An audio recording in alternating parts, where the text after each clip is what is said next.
discussion is on impact investing and particularly on the financing innovation side. Although you're going to hear a lot of discussion also around entrepreneurship, because that is the other side of the impact investing economy.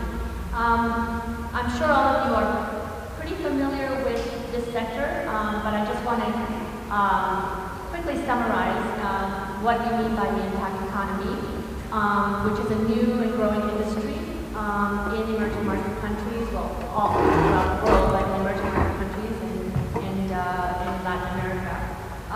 Basically, we have impact investors who are investors who want to invest in doing social good, social and environmental good, but they also want a financial return for that, right? They're willing to take a less than market return, but they're still looking for financial return.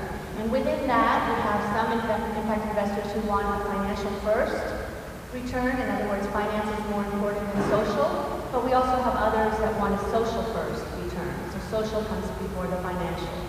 And on the other side, of course, are the social entrepreneurs and social businesses that they are investing in. And these are businesses that have a bottom and often triple bottom line. No, they're looking for social return, financial return, and also environmental impact. There are a variety of social enterprises or social businesses at different stages of development, from startup to early until proof of concept until next consolidation, and then beginning to scale and grow, and then some of them even go on to scale much bigger for much greater impact. And within all of that, there are a lot of support structures that help support this industry, such as accelerators and incubators and different types of funds, early stage funds, funds that are more mature, and this is all part of the growing industry. Very important to all of this is the ecosystem, which is the enabling environment that supports this industry, and which is still quite fragile in our countries, and which we want to grow in the near future. Okay, so I'm going to start my first question. I'm going to direct it to Scott. Scott, I'd like to get you to share a little bit about how you and the Clinton U.S. Federal Enterprise Partnership go about using impact investing to create enterprises. How do you do this? Thank you, Nicole, and good morning, everyone. Really welcome the opportunity to talk about this innovative space of impact investing, which I think means quite a few things to different actors in the space. From our perspective, we use impact investing to actually create social enterprises in the developing world from a bottoms-up approach. We actually seek market opportunities where there's gaps in value chains in the developing world around the areas of supply chain, distribution, and training.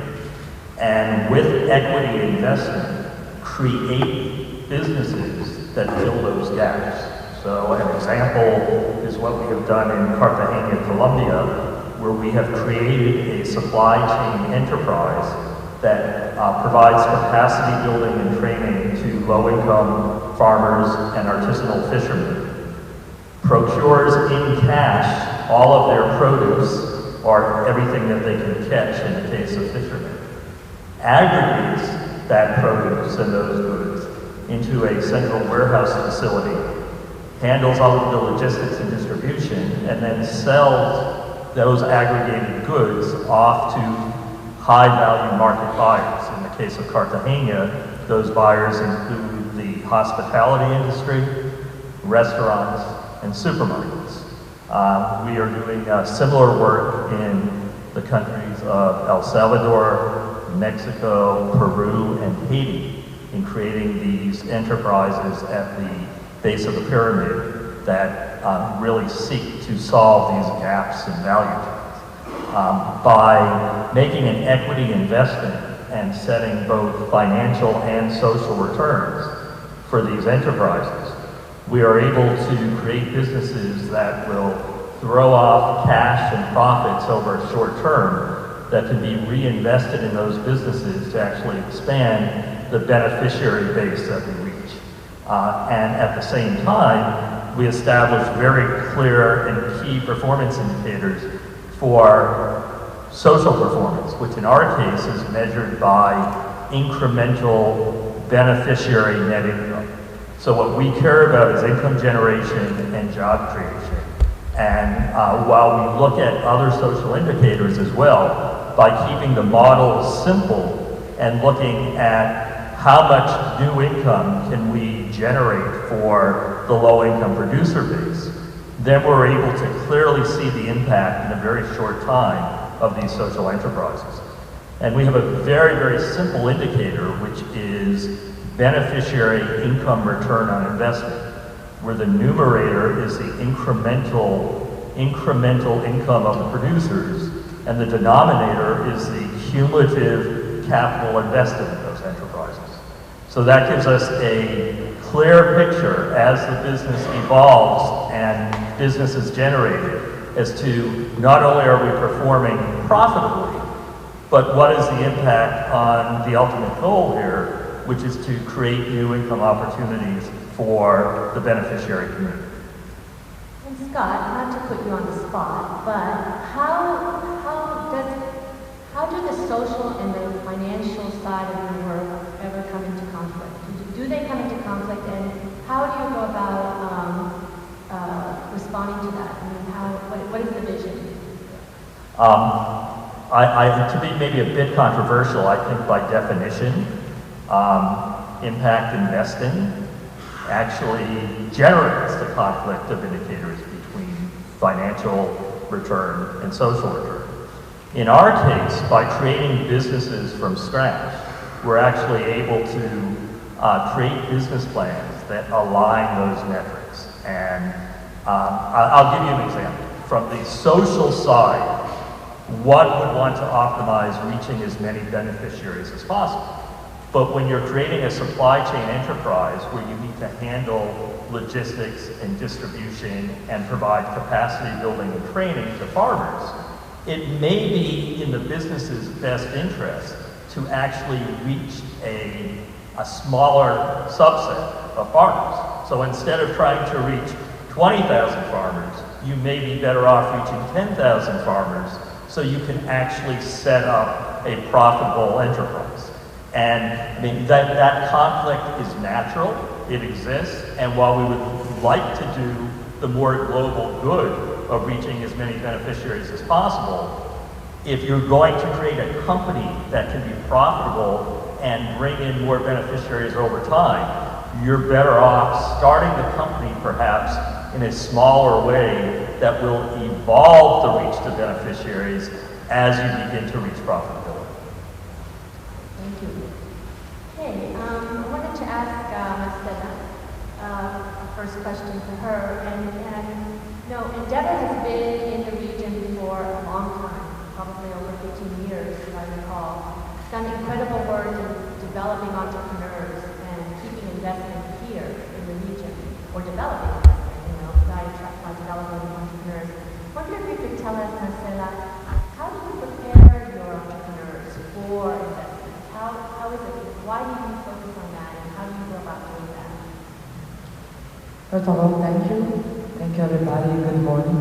I prefer to speak in Portuguese, and then I will speak in Portuguese. Bom dia a todos. É um prazer enorme estar aqui.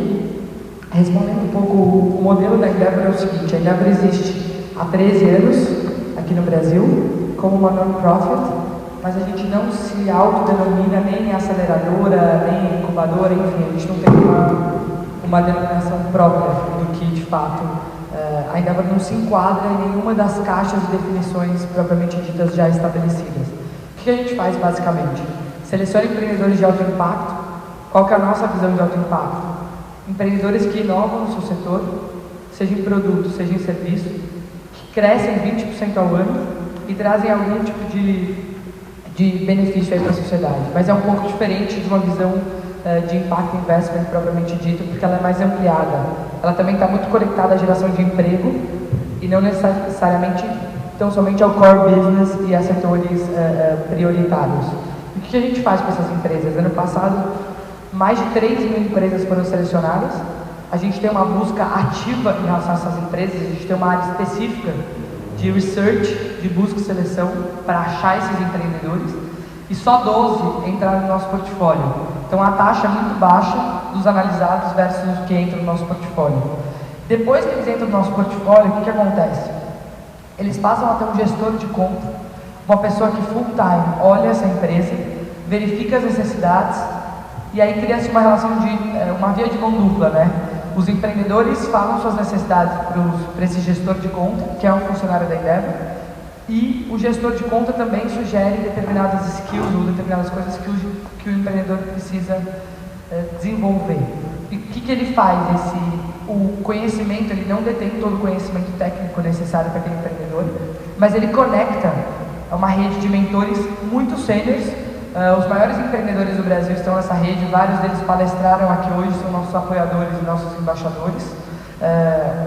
E ele faz esse match e conecta o mentor adequado para o desafio do empreendedor. Isso é visto com muito bons olhos, a gente se relaciona muito com a indústria de investimento de uma maneira geral, desde o investidor anjo até um venture capital, até um private equity, porque a gente tem empresas no nosso portfólio. Elas entram normalmente faturando de 2 a 50 milhões de reais, mas isso não é uma regra definidora. A gente já teve empresas que entraram no nosso portfólio faturando mais e empresas faturando menos, mas que tinham potencial de escalar os seus negócios. E, então, em todas as fases desse potencial investidor, a Endeavor funciona quase como um label, porque é muito difícil entrar no portfólio, e depois, como tem esse acompanhamento sistemático de gente muito qualificada, o investidor se sente muito mais confortável, porque ele fala, além de normalmente eu colocar determinadas regras e colocar determinados padrões de crescimento ou algumas coisas que ele precisa dar de resultado financeiro, a Endeavor vai ajudá-lo a chegar lá. Então nós nos relacionamos com todas as, com os private equities, depende do estágio onde o nosso empreendedor está, e também com os impact investments que já existem no Brasil, os fundos de impact investment, porque 40% do nosso portfólio, entre 35% e 40% eu diria, que são potenciais empreendedores que poderiam ser investidos por fundo de impact investment. Então eles já nos procuram muito para saber que tipo de empreendedores estão no nosso portfólio. Então, diretamente, a gente não investe nas empresas, mas a gente sabe que a segurança que a gente dá para o investidor, muitas das empresas passam a ter potenciais investidores depois que elas entram no nosso portfólio, porque eles veem, enfim, com muito bons olhos as empresas a partir desse momento.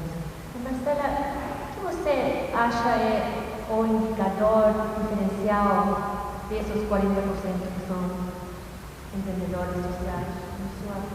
Eles estão, na verdade, na Endeavor a gente sempre usa essa questão conceitual, a gente acaba usando empreendedores de alto impacto, enfim, por uma questão semântica de como a Endeavor se autodefine globalmente. A gente tem que seguir uma nomenclatura global, assim como a Choca, assim como a Nest, uma non-profit global precisa seguir esses padrões. O que a gente tem feito no Brasil é cada vez mais selecionar empreendedores de setores considerados prioritários. A gente não usa essa nomenclatura, mas na prática o que tem acontecido? Empreendedores ligados à educação, à saúde, à habitação e a questões ligadas ao meio ambiente que mitigam o impacto ambiental acabam entrando cada vez mais no nosso portfólio sendo priorizados. Então não existe uma regra clara, a gente não usa wires, a gente não usa gears, a gente não usa as métricas que vários fundos de impact investment usam no Brasil para selecionar nossos empreendedores. A métrica acaba sendo financeira, sim, é uma métrica que tem se discutido, mas acaba sendo uma métrica de quem está crescendo 20% ao ano. Então não é que tenha alguma, como eu posso dizer, algum direcionamento muito claro nesse sentido. Mas na prática, e esse é o diferencial, a gente tem empreendedores a gente tem um empreendedor de educação, por exemplo, a Prepara Cursos, que trabalha com base da pirâmide, tem 400 mil alunos. E o índice e o aumento, e agora eles começaram com uma rede de ensino médio. Em 6 meses eles já têm 80 mil alunos. Então é inegável o impacto deles. E esses alunos já tiveram um improve, já tiveram uma melhora nas notas da escola nesses 6 meses depois que fizeram parte de uma rede. A gente tem um outro empreendedor que chama Two Life, que ajuda a fazer a triagem na fila de hospitais, no sistema de triagem. Eu não sei se ele seria necessariamente um social entrepreneur, ele não se autodenomina assim, mas ele ajudou a reduzir 50% a morte por ataque cardíaco nos hospitais onde ele foi instalado. Então, que ele já salvou de vidas, então o impacto dele na sociedade eu acho que é claro, mas ele não tem esse rótulo. E eu poderia dar inúmeros exemplos. A Zika e a Leila do Beleza Natural é um exemplo bastante, até o Stuart Hart usou elas como exemplo numa entrevista que ele deu aqui no Brasil. Então ele ter usado elas como exemplo me faz sentir confortável de usá-las. Como exemplo, ela era empregada doméstica, a gente já tem uma rede que atende 100 mil mulheres mês. Tem 4 mil funcionários, foi investida pela GP, investimentos, e ela é uma empregada doméstica, trabalha com base na pirâmide e trabalha com a autoestima das mulheres. Tem gente que fala, estética e cabelo, só que tem muitos casos lá de mulheres que apanhavam dos maridos, que não tinham emprego, e por passarem aí no cabeleireiro dela, tem uma ressignificação da sua vida, tem uma autoestima e não apanham mais os maridos, conseguiram empregos que elas sonhavam. Então, enfim, tem várias histórias aí, mesmo se tratando de estética, do impacto social bastante relevante na base da pirâmide de um caso como o Beleza Natural. Great, thank you, Marcela. I think we'll talk about why those entrepreneurs might need different kind of financing in some stages later. Okay, Andre, I wanted to ask you, Sabrai has made a big commitment to social businesses here in Brazil and in the process of making that big commitment. And I'm wondering if you could tell us why. Why are you making that change in your focus as an agency? And what are some of the key drivers of that change? Bom, bom dia a todos. Eu vou continuar no português aqui, para não torturá-los com o inglês.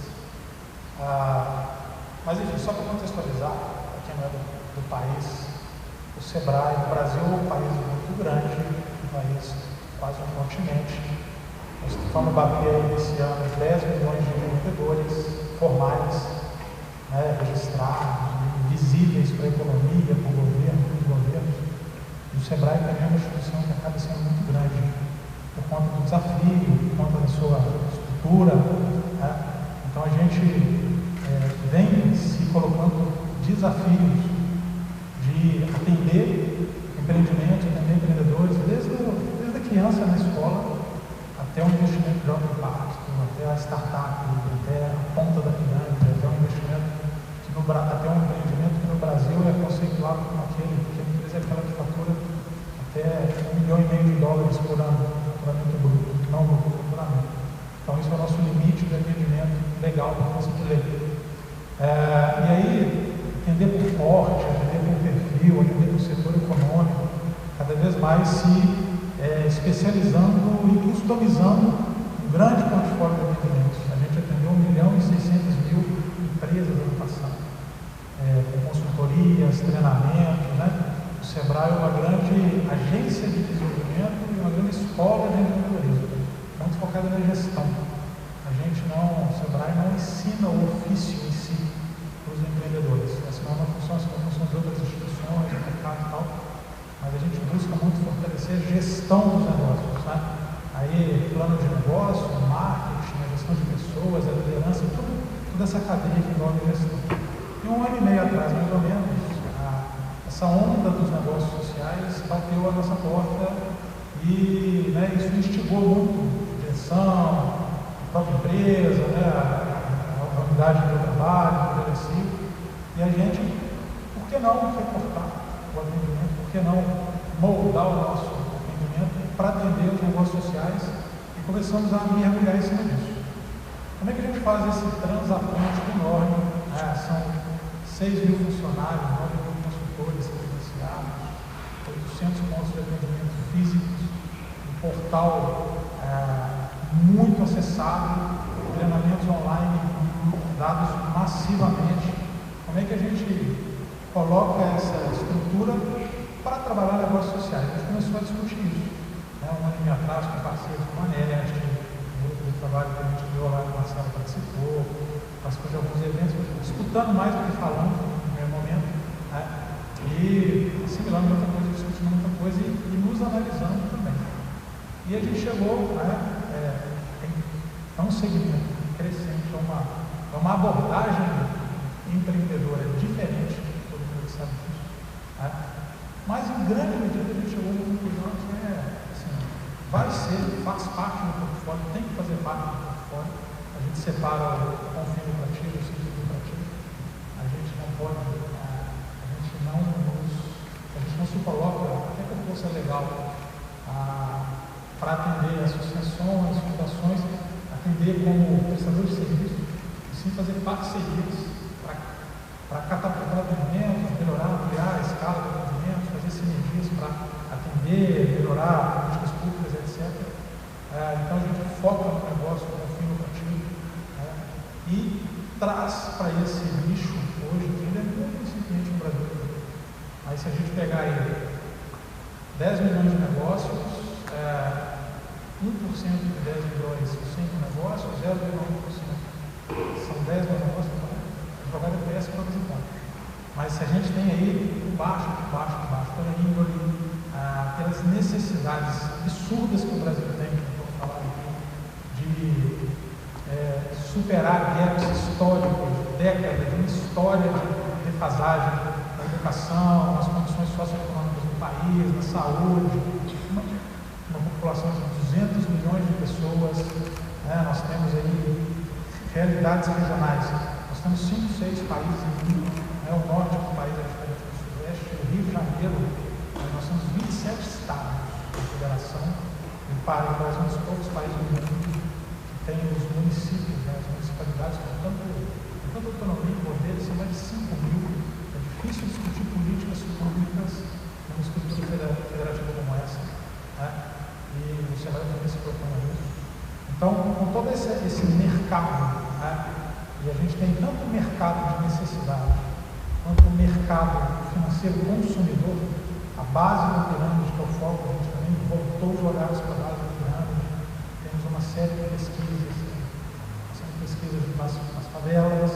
Hoje, por incrível que pareça, as favelas brasileiras têm 80% dos seus moradores na classe média. É uma coisa que 5, 10 anos atrás não se esperava. Nós temos uma ascensão social absurda, gente saindo da pobreza extrema para a pobreza, e da pobreza para a classe média, e um cenário muito otimista que, mais alguns anos, a gente equaliza, não vai se zerar isso, mas a gente vai conseguir atingir níveis ainda melhores.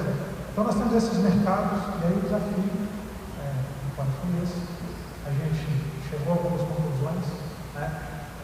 Não adianta fundo de investimento, não adianta aceleração, não adianta incubação, não adianta se a gestão do negócio, se o empreendimento, se aquela gênese, se a sustentabilidade mínima do negócio não está bem calçada, não está bem definida, não está bem planejada. E aí a gente entra em todos os nossos serviços, treinamentos, serviços, consultorias, assessorias, enfim, quase tudo que o Sebrae faz é fortemente subsidiado, porque os nossos recursos são públicos, somos uma instituição privada, mas financiada por recursos públicos. Então, quanto mais insuficiente o empreendedor, ele não paga nada, quando vai chegando na ponta da pirâmide, ele paga alguma coisa assim, sempre valores muito simbólicos. Então, a gente olhou para dentro, viu treinamentos para gestão são os mesmos do negócio social, do negócio não social, do negócio mercantilista, estrito senso, as ações de marketing, as ações de gestão de pessoas, de liderança, a busca da inovação. O Sebrae também apoia fortemente a inovação e tecnologia, com consultorias, treinamentos, não o processo em si, mas assim, os serviços agregados, embalagem, a parte de sustentabilidade ambiental, eficiência energética, assim por diante. O próprio acesso ao mercado, pesquisa, ações de mercado, feiras.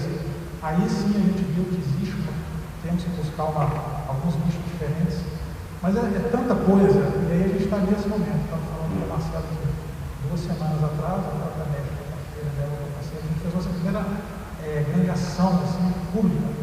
Foi uma maratona de negócios sociais, onde 300 empreendedores com o negócio acontecendo já, ou a ideia, participaram de 5 dias mergulhados com mentorias, consultorias, palestras. Sobre esse filtro, 300 inscritos, 60 credenciados que participaram disso, 20 que foram selecionados para fazer um pitch, que nos levou a 6 vencedores, assim, todos são vencedores. A gente começa a levar esses produtos e serviços com essa certeza de que uma transversalidade mais geral é o que a gente deve fazer pela nossa experiência e buscar alguns ajustes finos aí nas ações de mercado, buscar trabalhar muito a sensibilização. Então, a gente trabalha desde o molequinho na escola, passa pelo universitário, quem já quer empreender, já tem um senso de participação social hoje no Brasil bastante apurado, indo para egressos executivos de grandes empresas que estão cansados daquele negócio, querem sair daquilo e empreender com algum significado a mais para a vida deles, e a própria base da pirâmide, a base com a base. Dentro da base, hoje, o Sebrae faz isso muito bem, buscar a inclusão produtiva, economia solidária, esse tipo de iniciativa, a formalização de empreendimentos ligados a uma série de boas políticas públicas que existem no Brasil hoje, a base da pirâmide, conversando com a base da pirâmide. E a gente tem uma série de iniciativas muito legais também que, oportunamente, a gente pode falar. Mas é esse o desafio que a gente se propôs, e esse é o trabalho que a gente tem tentado desenvolver aí nesses últimos 18, 24 meses. Great, and I think it's very important to highlight that in Latin America right now, social enterprise is not something that's formally recognized in many of the countries, well, in most of the countries actually. And so for an agency such as Sebrae to make a commitment to focus on a more entrepreneurial approach, a more sustainable approach, using many of the tools from the impact economy and measurements of the impact economy is quite significant. And it's unique, and I think we need to see more of that because we're working with big, very many challenges. It's important for the role of agencies such as Sebrae to get involved so that the market can really expand, and working also on the pipeline building, which is very thin in terms of social enterprises that are really ready for impact investment. So it's very important to build that, and I think the role of agencies and support structures of the ecosystem is critical. Okay, so now we're going to move on to Agora, and have a question for Ricardo. He was telling us such an interesting story about how Agora came to be and the lessons learned along the way, and I really appreciate when an entrepreneur, a co-founder of an organization is honest about the lessons learned from the past. I think it's great. So I'd like to ask you the question about your first vision of Agora, doing both the enterprise and the investment side, and what were the challenges in that, and what made you change that to what you are today, to Agora 2.0, as you said? Thank you very much for inviting me to this great panel. Agora was founded in 2005 to accelerate the growth of companies that have a positive social and environmental impact. And we do that by providing entrepreneurs access to knowledge, networks, and capital. We feel that equation, knowledge, networks, and capital is what is required to really grow any kind of company. If you ask any entrepreneur, they would say, if you just give me the money, I'll take care of the rest. And we found with over 4,000 companies and 170 consulting engagements that many of the assumptions that are built into the early business models of these entrepreneurs don't evolve at the same speed that their business needs to evolve to survive. And whether it's a social entrepreneur or a normal entrepreneur, the one rule that is constant is that the business model needs to be flexible and evolve as the market evolves.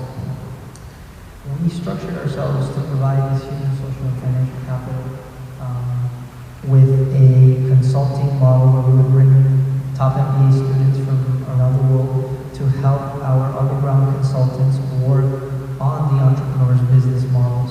We were working with startups and very early stage companies, which are difficult to work with in any context, especially venture capital in Silicon Valley and social enterprise in Nicaragua, most certainly. Yet we created a methodology. We adopted different methodologies. We did not reinvent the wheel. We we adopted different methodologies where we tried to find really strong entrepreneurs with a vision for growth. And we created our own social venture capital fund. It was called at the time, today known as impact investment funds. And we were trying to invest in the best of the pipeline that we created. It was very, very difficult, we found, to be on both sides of the table. We had this money at the end of the rainbow for the entrepreneurs. That was the sexiest part of the model for entrepreneurs. For a funding partner, we actually had money. I was telling the group that actually it was during CGI in 2009 that we opened up our second round of investment. Unfortunately for us, it was 3 or 4 days after Lehman Brothers went down, and the second round never happened. And so we had to raise the first round of $500,000, which turned into the fund.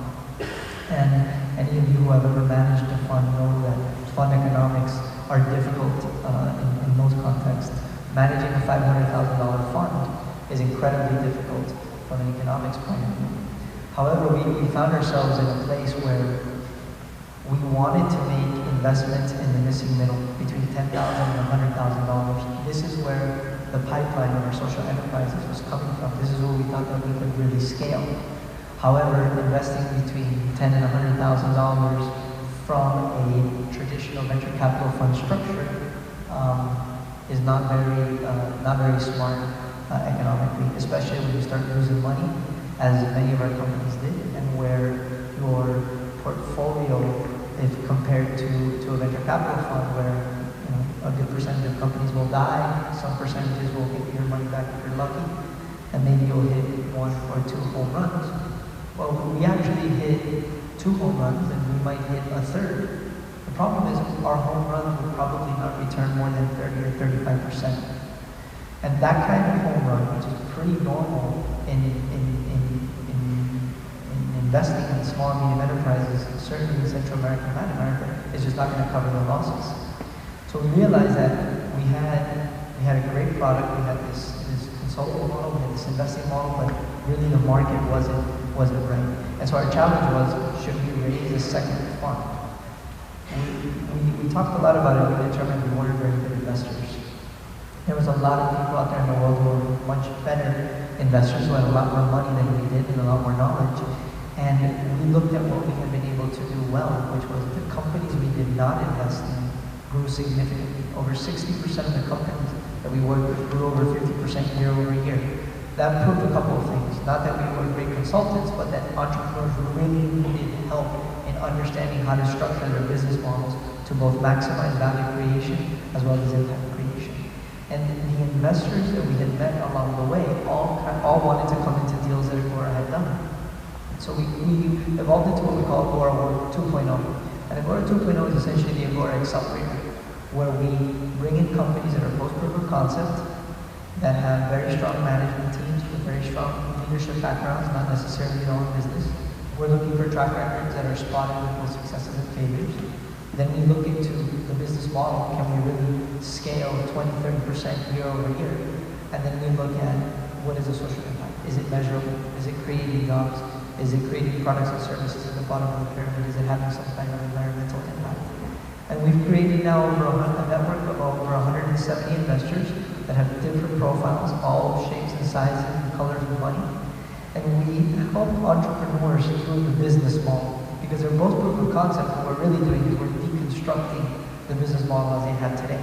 And we're putting it back together with their vision, with some of our experience, and with understanding where they want to get, not only as a company, but as an individual or as a team.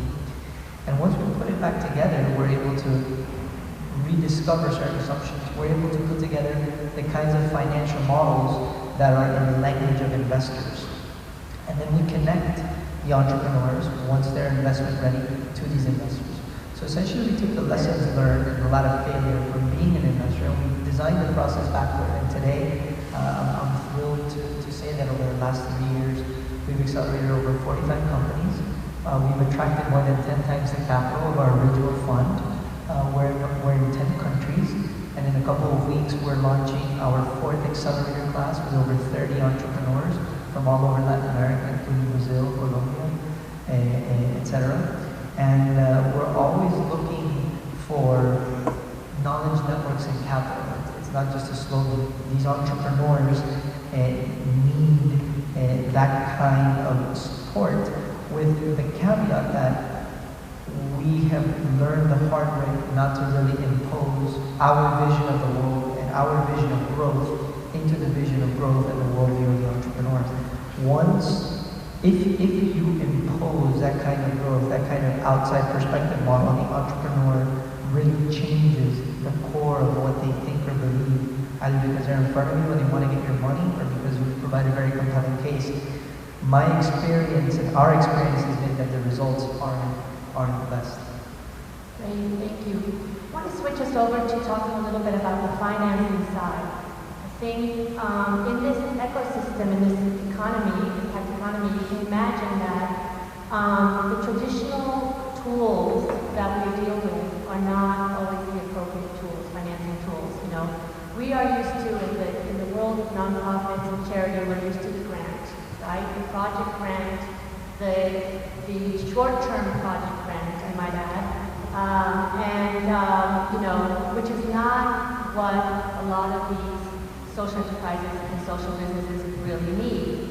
On the other hand, you know, we go to straight equity, which is also something that they're definitely afraid of, or oftentimes not able to take. And what we're wanting to develop today is really a spectrum of financial instruments. Start to think about different ways that we can mix financing. And I'm going to put in a little plug, because this morning, our book that we just published called Social Enterprise in Emerging Market Countries, No Free Ride, arrived at the hotel. I'm very excited about it, but basically in this book we talk a lot about mixed financing and mixed financial instruments and how to work with them. And none of those instruments are mutually exclusive, and not to say that grants are not good for growth. They can be, you know, at the early stages of social enterprise development.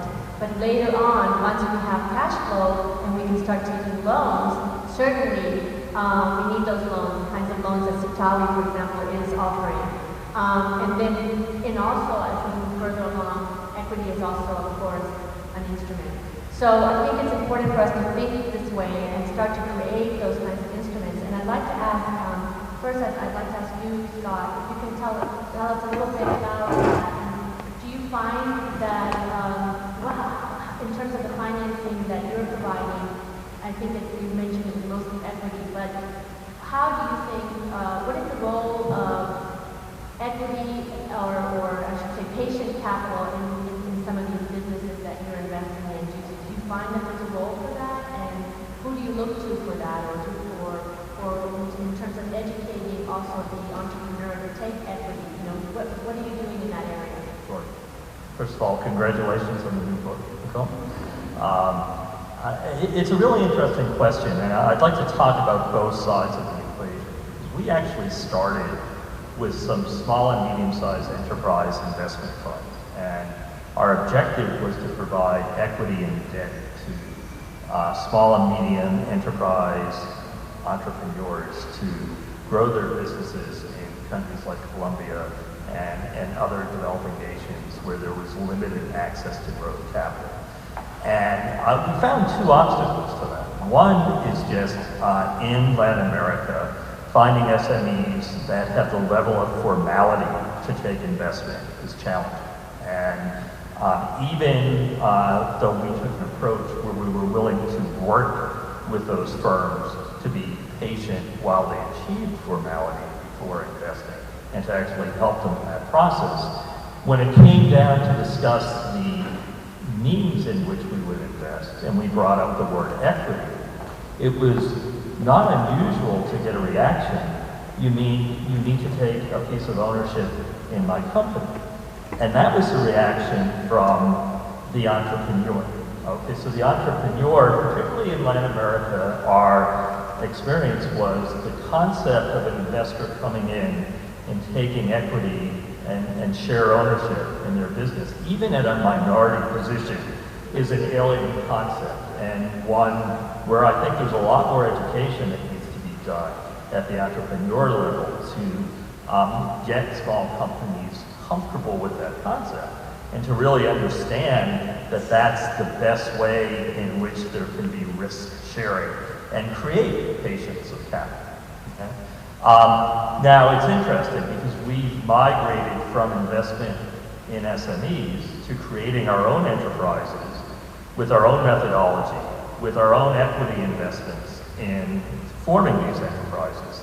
But the model has been so successful that we are now looking for other investors to come in and share in the strategy. And when I approach some of these other impact investment funds to come in as a strategic investor, what I'm hearing from them is, oh, you want equity, a strategic equity? We only invest with debt. There's too much risk in social enterprises to invest with equity. So I've heard it on both sides of the equation now, from the entrepreneur and from the impact investment community. So there's obviously a big gap in how both entrepreneurs and impact investors look at the concept of capital investments in social enterprise. There's no question that there is more risk in social enterprises than in what, lack of a better term, I would say, non-social enterprises. However, you need to identify investors that actually find value in social returns. And I don't think those social returns can be enough. Investors have an option as to where to place their money. There are very well-defined markets that actually support what risk-adjusted market returns are and to be expected. And you can't expect the investment community to drop that language, drop that lexicon, drop their way of doing business. So what you really need to do is to create an environment in which investors over time can expect to get the financial returns that they expect in the marketplace, but are willing to be more patient in when they actually secure those returns, because they know there's going to be a magnifying effect. In addition to financial returns, they're going to make an impact on the developing world, whether that be through job creation or income generation or environmental improvement or a host of other social indicators. So from my perspective, impact investment will become more successful when social performance is a magnifier on return and not the replacement for financial return. Great. Is there a role for philanthropy in all of this, in terms of underwriting some of the costs of preparing enterprises on the capacity side, and also on underwriting some of the costs of capital? I wonder if any, I don't know, Scott, do you want to respond to that one? We've experienced several grant-based financing events, and we've seen pros and cons.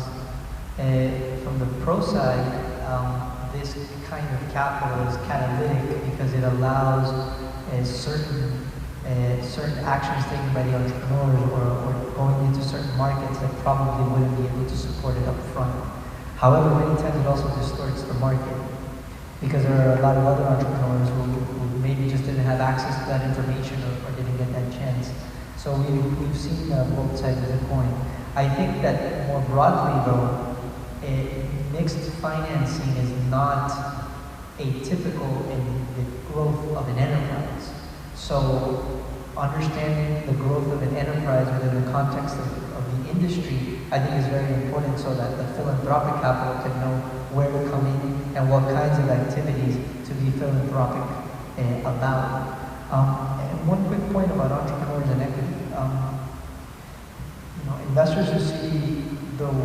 Investors who invest equity are looking at how their money comes in and how they think their money should come out. The entrepreneur is looking at their life's work. And so it's a fundamentally different kind of equation for them. And I think that understanding that the viewpoint of the entrepreneur and understanding the objectives of an integrated chain of financing structures is key, so that we can optimize the philanthropic capital, but so that the equity investor can say, okay, I will decide to put my money here instead of somewhere else, but maybe think about it more broadly and how does the money come in and what are the conditions for the money to come out, more than just say, well, you know, because equity is done this way in New York, this is the way it's going to get done in Latin America. Something quick to add to that. I think philanthropy can definitively be a risk mitigator in the investment equation. I'll give an example. We have a training center enterprise that we have formed in Cartagena, Colombia, where we will be training 20,000 residents for primarily low-income residents in jobs in the hospitality, port, and logistics sector over the next 10 years. It is a for-profit social enterprise where there are a significant number of paid students, those students who can afford to pay. However, to reach the types of beneficiaries that we ultimately would like to, we realize that we need to provide a significant number of scholarships to these students. And the scholarships are being provided by a combination of philanthropy by the Clinton Foundation, actually support by the Colombian government, support by private enterprise in Colombia. So it is a true public-private partnership which is supplementing the revenue to this enterprise in the form of scholarship donations. That obviously A, accelerates the growth of the enterprise, and B, mitigates the risk for investment as well. And I think trying to understand very clear channels where government, philanthropists, and foundations can participate in these enterprises also help to stimulate the businesses. So in our supply chain enterprises, for example, we also seek philanthropic contributions for the capacity building side. So we will invest in the warehouses and the logistics and the distribution and the infrastructure, but we do ask for grants for the capacity building for farmers. And by giving a very specific track for philanthropy, it mitigates the risk of investment and defines clear roles for all the participants in the equation. Thank you. Definitely. Well, I'm getting, okay, go ahead, Marcela, since you have it. Oh, it's just three points that I think that are important. Ponto que eu acho que é muito importante é vou falar três coisas um pouco diferentes entre si, mas que complementam as falas. 79% dos brasileiros dizem que é preciso ter capacitação, só que só 9% se capacitam. Então a gente tem, não só por esse dado, mas por várias pesquisas que a gente já fez, pessoas pouco qualificadas na média. E isso dificulta bastante a vida dos financiadores. Aqui no Brasil, na área de Impact Investment, especificamente, a gente tem uma situação onde a gente tem mais dinheiro do que empreendedores para investir. Então faltam pipes. Então acho que a filantropia trazer capacitação e ajudar esses empreendedores a ficarem mais preparados para receber esse dinheiro é um papel. E outros dois desafios que eu queria colocar aqui. Como não tem uma regulamentação de social business no Brasil, os sistemas são híbridos.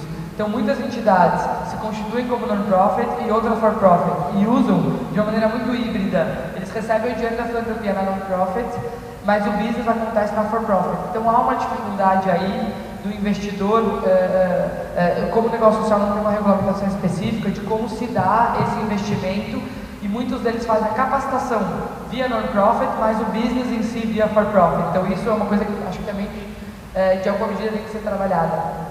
E um último aspecto que eu queria colocar é que os investidores do Brasil correm muitos riscos. Então quando você vai falar com vários dos nossos mentores, qual é a maior dificuldade de você ser um investidor do Brasil, ele fala, eu posso ter 0,1% daquela empresa, se ela tiver uma trabalhista, tem um bloqueio para os estrangeiros, me desculpa, a gente precisaria fazer uma discussão mais profunda para vocês entenderem, mas a justiça trabalhista no Brasil gera uma insegurança jurídica no país bastante grande, e ela é muito protecionista. Então o que acontece? Muitas vezes você tem um problema com um funcionário, é uma legislação muito antiga, e muitas vezes você tem um funcionário específico que teve algum problema, e o investidor é responsabilizado de uma maneira, não há um equilíbrio entre o nível de responsabilização que ele tem e o nível do investimento que ele tem. Então esse desequilíbrio é visto por muitos dos empreendedores, dos investidores, como um dos maiores entraves para eles investirem e ajudarem Esses pequenos negócios que estão crescendo, eles falam, muitos deles dão o dinheiro e nem querem ter equity quando estão muito pequenos, eles falam, o nível de risco que eu corro é tão grande, eu já sou um investidor estabelecido, eu já estou muito estabelecido do ponto de vista financeiro para correr o risco por um investimento em um pequeno negócio. Very good points, and I think those are some of the points that we're going to be talking now in the roundtable discussions. So basically, and to the points that Marcelo are saying, I think one of the issues is what should those legal entities, should there be a legal entity for these social enterprises, and what would be the right point? How do we not exclude innovation by putting out legal entities too early in the market? I want to thank our speakers. Please, would you join me in applauding them for their contribution?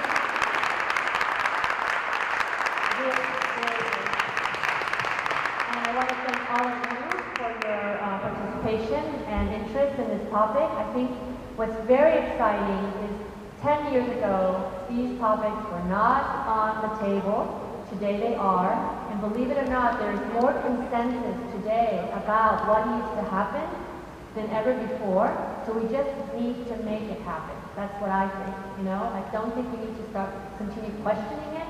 I think we need to look at the models that are working, replicate them. Definitely a multi-sectoral approach, private-public partnership, everybody has to be involved, there's no free ride.